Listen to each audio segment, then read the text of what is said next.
So here's a look at the inner primary sheave. Have a look, see, a little bit too much shine off the old light there. Nope, that's from another light. So, you see the shaft looks pretty good, but just like we have on the other part of the primary, she's grooved pretty good right there, but I mean, I don't know what it looked like to begin with, so maybe it was kind of there, but you can see that's where once she gets into lower RPMs, and then you can see where it's been sticking at different speeds. So there's definitely been some sand and grit in there, and it's, you know, it's friggin' worn.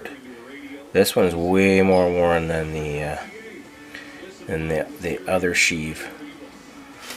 As far as the secondary goes, I'm not gonna see in there too good. It's got a little bit of wear. It looks pretty good.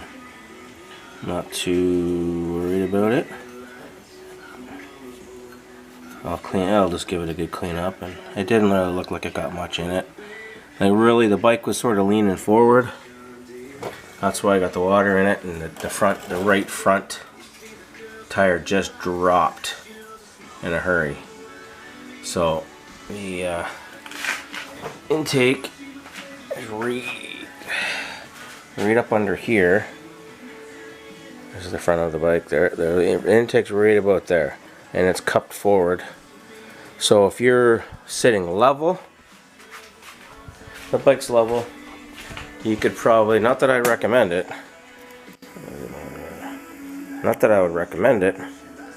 but you could definitely handle water up to here, for sure.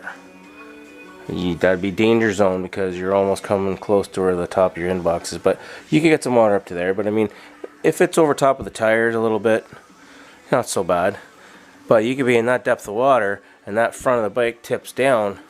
Well, lo and behold, this friggin' setup here, as this dips down, well, now your airbox is okay because it's up a little higher. But when the water comes up to here in the front of the bike, it gives you a little bit of pucker factor for sure. Yeah. So we'll open that up and open up the other sheave with the rollers and the grease and everything, and see what that looks like.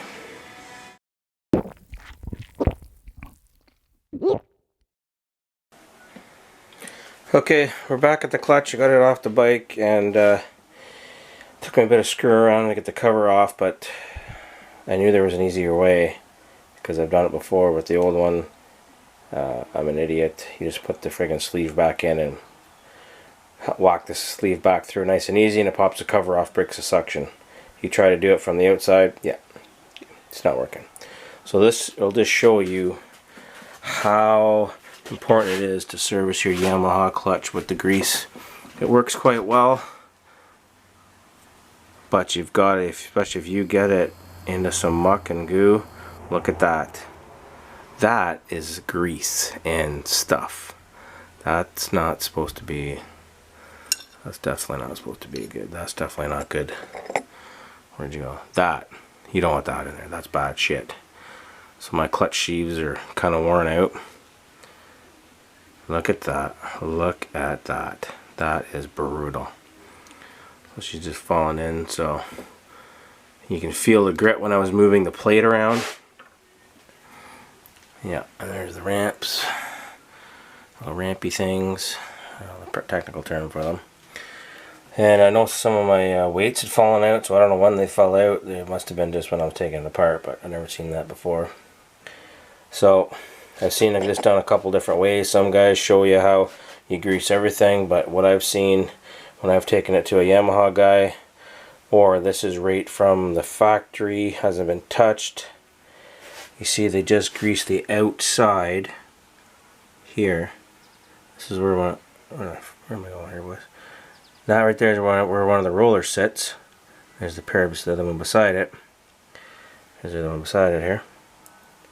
Okay. They just grease this part. So I've seen it where people showing you grease the rollers and everything. Well, I've seen it from Yamaha Tech and from the factory, and that's how they do it. So I don't know. Let's zoom this out. Okay, so let's have a look at this shit. Look at that. Look, you don't want that crap. Look at, there's sand and gurk. I got all this film. That's just horrible. So I drove quite a well. We got wet, got her wet, got her gurk. I drained it out after trying to go to the beaver dam. Got her dried out a bit. It drove all right. I was also driving. I don't know how many kilometers I drove. At least 100 kilometers of that day and the next day, and we were running pretty hard too. Some high speeds a lot of times on some forest access road stuff like that. So everything gets flung out. But as you can see, that shit right there, boys. That shit right there. That's not good for nobody. Hopefully, yeah, we'll clean her up, and you can see her there, but it's like a pasty, gooey, gritty. Not good. Let's just do a quick over here. I'll flip. Yeah, I'll flip this over here quick. So I took my gloves off for it. Okay, there. Look at the pasty. You can see a little bit of the wet that's left, but some there.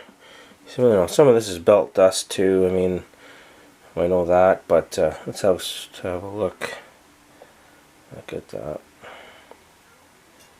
That's gotta get cleaned up. So I'll flip this over, and you can just see. Get my pointer here.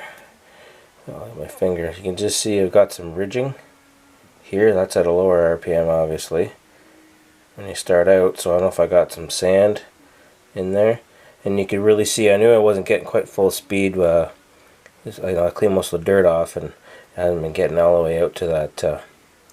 Obviously, I'm not getting all the way out to the top, quite obviously. So I'll have to clean. I've cleaned this up pretty good already, just quick, but that's got a good groove in her there now, boys. That's smooth. And I'm not too concerned about that now. It feels pretty smooth. Okay, suck at this camera thing. This looks pretty smooth. Across, there's a little dimple right there. I'll show up. But yeah, here's the part that's a little concerning. So hopefully it's the same on both sides, so I mean it's gonna even out. Whatever. Fuck all you can do about it now. We'll run her and see what happens, and worst case scenario, we got to get some new pieces. I've done it before. You had to pay if you want to play. But I highly recommend not getting water in the front of your clutch cover. And it was deep. It was a beaver dam, and it sucked ass. It came up. The bottom just went out. It was crazy. Not what I had expected. I know it's a hard bottom area with rocks and stuff, but something got washed out in the current there for sure, and it was fucking got deep in a hurry. But we saved her. She's all good. We'll clean her up, and we'll be back on the road in no time. Okay, take her easy.